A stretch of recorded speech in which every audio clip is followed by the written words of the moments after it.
সহকারী শিক্ষক বিজ্ঞান বাগড়া মাধ্যমিক বিদ্যালয় ব্রাহ্মণপাড়া কুমিল্লা। প্রথম শিক্ষার্থী বন্ধুদেরকে আমি স্বাগত জানিয়ে আমার ক্লাস শুরু করছি। আজকের ক্লাস হচ্ছে অষ্টম শ্রেণীর বিজ্ঞান, ষষ্ঠ অধ্যায় থেকে পরমাণুর গঠন নিয়ে আমি আলোচনা করব। আমি গত 2 দিন শিক্ষার্থীদের সাথে মোবাইল ফোনে যোগাযোগ করে তাদের কিছু সমস্যাগুলো জানতে পারলাম। তারা বলল যে স্যার, এখানে পরমাণুর গঠনটা আমাদেরকে একটু নিয়ে আলোচনা করবে। তাই সকলের উদ্দেশ্যে আজকে আমি পরমাণুর গঠন নিয়ে তোমাদের সাথে কিছু কথা বলব। এই অধ্যায় থেকে আমরা দুটা জিনিস আজকে পাঠে আমরা ধারণা নেব। একটা হচ্ছে পরমাণুর ধারণা, আর একটা হচ্ছে পরমাণুর মডেল। ওই দুইটা জিনিস আমরা আজকে আলোচনা থেকে শিখতে পারব। তাহলে আসো আমরা পরমাণুর ধারণা নিয়ে কিছু আলোচনা করি। আমরা জানি যে প্রত্যেক পদার্থই কিছু ক্ষুদ্রতম কণা দ্বারা গঠিত, আর এই ক্ষুদ্রতম কণার হচ্ছে পরমাণু, আর এই অসংখ্য পরমাণু নিয়ে অণু গঠিত, আর এই অসংখ্য অণু নিয়ে একটি পদার্থ গঠিত হয়। এখানে গ্রিক দার্শনিক ডেমোক্রিটাস 400 খ্রিস্টাব্দে সর্বপ্রথম পদার্থের ক্ষুদ্রতম কণা নিয়ে তিনি কিছু মতবাদ ব্যক্ত করেছিলেন। তিনি বলেছিলেন যে পরমাণু হচ্ছে পদার্থের সবচেয়ে ক্ষুদ্রতম কণা, যাকে আর ভাঙা যায় না। তাই তিনি তার নাম দিয়েছিলেন অ্যাটম। অ্যাটম শব্দটি এসেছিল গ্রিক শব্দ থেকে, অ্যাটমাস থেকে, যা অবিভাজ্য। কিন্তু পরবর্তীতে প্লেটো ও এরিস্টটল তারা এই ডেমোক্রিটাসের মতবাদকে দ্বিমত পোষণ করে থাকেন। তারা বলেন যে না, প্রত্যেক পদার্থই যতই ভাঙ্গা যাক না কেন তাকে আরো ক্ষুদ্র থেকে আরো ক্ষুদ্রতরে ভাঙ্গা যায়। কাজেই পরমাণু পদার্থের সর্বশেষ ক্ষুদ্রতম কণা হতে পারে না। এই নিয়ে দ্বিমত পোষণ করার পর 1803 সালে বিজ্ঞানী জন ডাল্টন তিনি আবার পরীক্ষা করে দেখেন যে পরমাণু মৌলিক পদার্থের ক্ষুদ্রতম কণা, যা আর ভাঙ্গা যায় না। 1803 সালে এসে বিজ্ঞানী ডাল্টনও তিনি একথা বলেছিলেন যে পরমাণু হচ্ছে শুধু মৌলিক পদার্থের ক্ষুদ্রতম কণা, যাকে আর ভাঙ্গা যায় না। কিন্তু আসলে আমরা জানতে পারলাম কি, পরমাণু মৌলিক পদার্থের ক্ষুদ্রতম কণা নয় এবং অবিভাজ্যও নয়। পরমাণুকে ভাঙ্গা যায় আরও 3টি অংশে ভাঙ্গা যায়। এই 3টি অংশ হচ্ছে ইলেকট্রন, প্রোটন এবং নিউট্রন। তো শিক্ষার্থী বন্ধুরা, আসো আমরা এখন এই ইলেকট্রন, প্রোটন ও নিউট্রন কিভাবে পরমাণুতে অবস্থান করে সে নিয়ে আমরা আলোচনা করব। এখানে যে মডেলটা বিজ্ঞানী রাদারফোর্ড এবং নিলস বোর এই পরমাণুর একটা মডেল ব্যাখ্যা দেন। আরও অনেক বিজ্ঞানী অনেক মডেল ব্যাখ্যা দিয়েছেন, কিন্তু তাদের দুজনের মডেলটা এখানে সবচেয়ে বেশি প্রাধান্য পায়। তো তাদের মডেলটাকে সৌর মডেলের সাথে তুলনা করা হয়, অর্থাৎ সৌরজগতের গ্রহগুলো যেভাবে কক্ষপথ নিয়ে ঘুরছে, ঠিক এভাবে পরমাণুতে ইলেকট্রন, প্রোটন, নিউট্রনগুলো কীভাবে ঘুরছে সৌরজগতের সাথে তুলনা করে রাদারফোর্ড যে মডেল তৈরি করেন। আসো আমরা সেই মডেলটা নিয়ে আলোচনা করি। তো আমরা ব্ল্যাকবোর্ডের দিকে লক্ষ্য করো সবাই।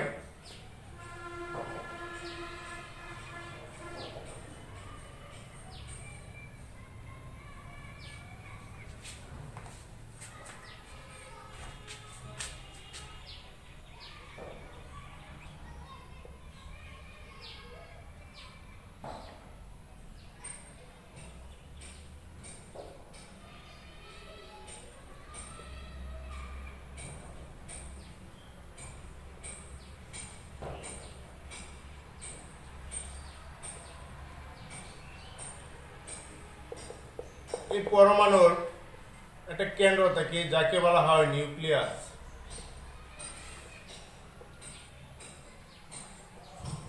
পরমাণু কেন্দ্র হচ্ছে নিউক্লিয়াস।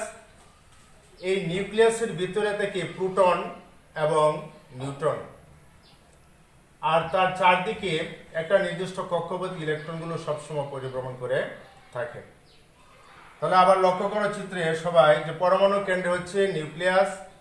এই নিউক্লিয়াসের ভেতরে থেকে প্রোটন এবং নিউট্রন আর ইলেকট্রনগুলো একটা নির্দিষ্ট কক্ষপথে তার চারদিকে পরিভ্রমণ করে এবং পরমাণু কেন্দ্রে নিউক্লিয়াস থেকে এবং তার কক্ষপথের মাঝখানে অংশটা ফাঁকা, অর্থাৎ বেশিরভাগ অংশটাই ফাঁকা থাকে। বিজ্ঞানী রাদারফোর্ড কিছু তথ্য বা ব্যাখ্যা অস্পষ্ট রেখে যায়, যার মধ্যে যে ইলেকট্রনগুলো যে তার নির্দিষ্ট কক্ষপথের কথা তিনি এখানে বর্ণনা করেন নাই, বা তাদের আধানগুলোর কথা তিনি স্পষ্টভাবে উল্লেখ করেন নাই, যা নিলস বোর এগুলো পরবর্তীতে যার সমাধান দিয়েছিলেন। এখানে পরমাণুর কেন্দ্রে যে নিউক্লিয়াস হচ্ছে ধনাত্মক আধানযুক্ত আর ইলেকট্রন হচ্ছে ঋণাত্মক আধানযুক্ত, আর তার কেন্দ্র থেকে প্রোটন এবং নিউট্রন। আমরা যদি তাদের চার্জ লক্ষ্য করতে যাই তাহলে দেখো প্রোটন হচ্ছে ধনাত্মক আধানযুক্ত, ইলেকট্রন হচ্ছে ঋণাত্মক আধানযুক্ত আর নিউট্রন হচ্ছে আধান নিরপেক্ষ, অর্থাৎ এটা এতই ক্ষুদ্র যে তার নির্দিষ্ট কোনো আধান রাখার ক্ষমতা রাখে না।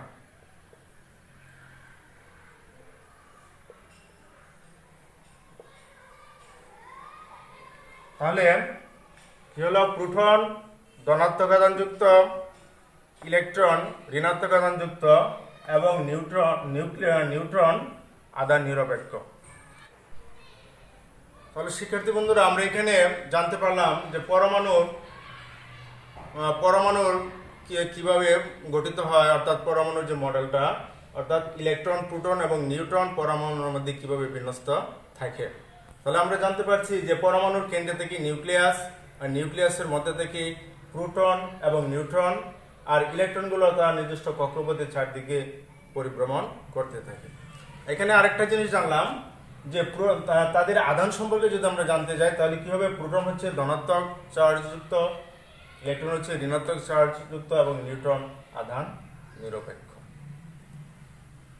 তাহলে এবার আসো আমরা আরেকটা জিনিস সেখান থেকে জানি যে পরমাণুর ইলেকট্রনগুলো কিভাবে তার মধ্যে বিন্যস্ত থাকে।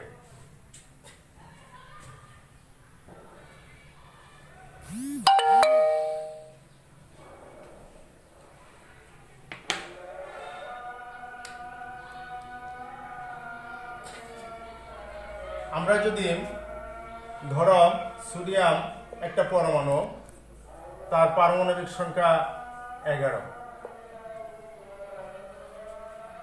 তাহলে এই সোডিয়াম পরমাণুর মধ্যে এই 11টি ইলেকট্রন কিভাবে বিন্যস্ত থাকে তা আমরা একটা উদাহরণের মাধ্যমে বিষয়টা ক্লিয়ার হতে পারবো।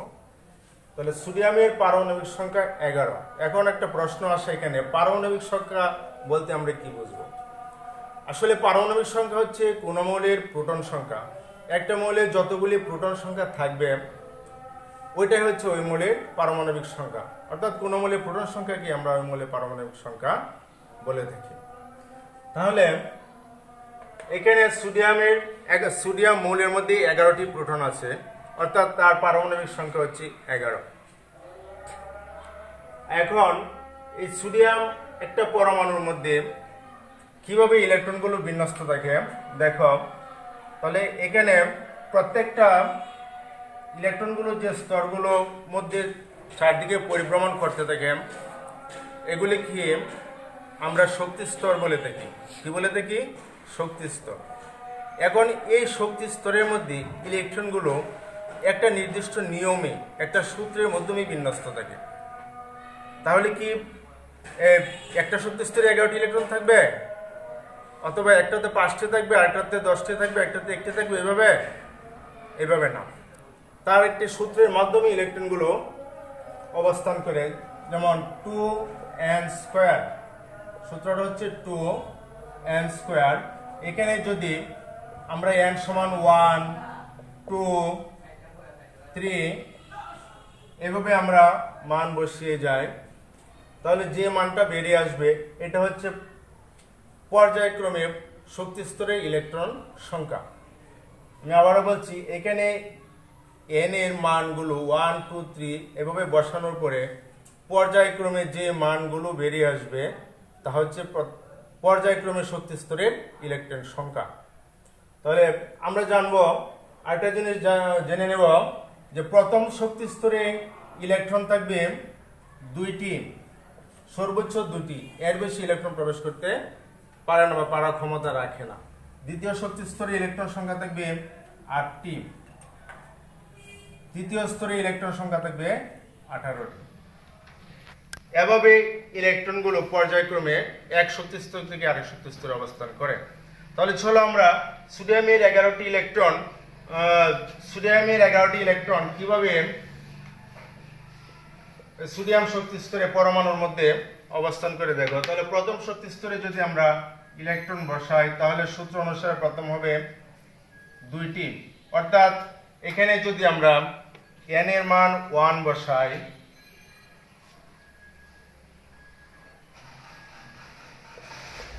টু ইন্টু 1 স্কোয়ার, তাহলে 2 ইন্টু 1 মানে 2 কে 2, অর্থাৎ 2টি ইলেকট্রন। দেখো প্রথম শক্তি স্তরে বেরিয়ে আসলো 2টি ইলেকট্রন। এবার আসো দ্বিতীয় শক্তি স্তরে চলে যাই। দ্বিতীয় শক্তি স্তরে যদি আমরা n এর মান 2 বসিয়ে দেই, কারণ প্রথম শক্তি স্তরে 1, দ্বিতীয় শক্তি স্তরে 2, তাহলে এখানে মান আসে, আমাদের গাণিতিক মান আসে 2 ইন্টু 2 দুগুণে 4, অর্থাৎ 4 দুগুণে 8। তাহলে দেখো প্রথম শক্তি স্তরে যদি 2টি ইলেকট্রন হয়, দ্বিতীয় শক্তি স্তরে বসবে 8টি ইলেকট্রন। তাহলে চলো আমরা দ্বিতীয় শক্তি স্তরে চলে যাই। সেখানে 1 2 3 4 5 6 7 8। তাহলে প্রথম শক্তি স্তরে ইলেকট্রন বসলো 2টি, দ্বিতীয় শক্তি স্তরে ইলেকট্রন বসলো 8টি। নিয়ম অনুসারে 2 8 তৃতীয় শক্তি স্তরে।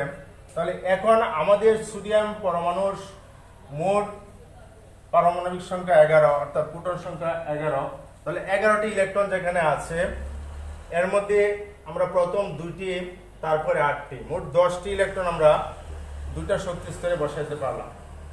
এখন প্রশ্ন হচ্ছে সোডিয়াম পরমাণুর আরো একটি ইলেকট্রন বাকি থেকে যায়, তো ওই একটি ইলেকট্রন নিয়ম অনুসারে তৃতীয় শক্তি স্তরে চলে যাবে। যেহেতু তৃতীয় শক্তি স্তরে 18টি ইলেকট্রন, সর্বোচ্চ 18টি ইলেকট্রন বসানো যায়, কিন্তু আমাদের হাতে অর্থাৎ সোডিয়ামের সর্বশেষ স্তরে মাত্র একটি ইলেকট্রন আছে, সুতরাং আমরা ওই একটি ইলেকট্রন তৃতীয় শক্তি স্তরে বসিয়ে দেব। তাহলে সোডিয়ামের ইলেকট্রন বিন্যাস করতে গেলে দেখা গেল কি, সোডিয়াম প্রথম 2 8 1, একটা নির্দিষ্ট নিয়মে ইলেকট্রনগুলো নির্দিষ্ট শক্তি স্তরে অবস্থান করে থাকে। তো বিষয়টা ক্লিয়ার হওয়ার জন্য চলো আমরা আরো একটি মৌলের ইলেকট্রন বিন্যাস করি।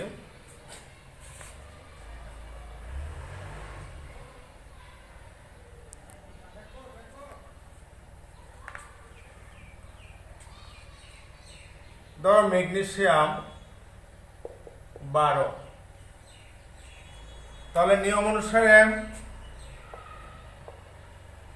প্রথম শক্তি স্তরে বসবে 2টি ইলেকট্রন, দ্বিতীয় শক্তি স্তরে বসবে 8টি ইলেকট্রন,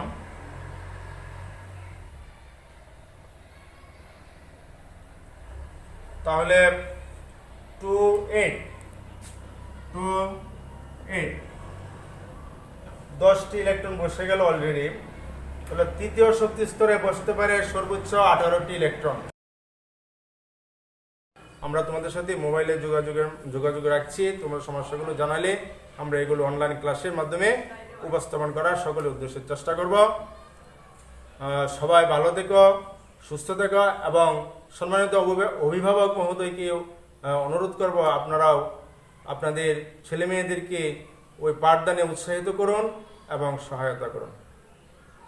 সবাই ভালো থাকুন, সুস্থ থাকুন, ধন্যবাদ।